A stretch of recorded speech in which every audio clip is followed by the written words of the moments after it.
Thomas Soto.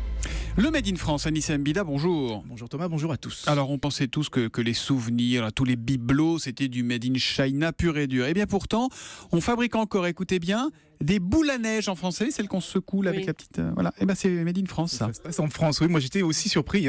Pourtant c'est vrai, il existe encore 2 fabricants de boules à neige en France, et pas des moindres, puisqu'à eux deux, ils fabriquent quand même plus de 180 000 boules à neige chaque année. Alors ils sont tous les deux installés au pied des Alpes, à quelques kilomètres l'un de l'autre. Il y a d'abord la maison Bruot à Oyonnax, et puis la société JLK à Meillonas. Ça c'est près de Bourg-en-Bresse. C'est dans l'Ain, c'est dans l'Ain, 01. Voilà.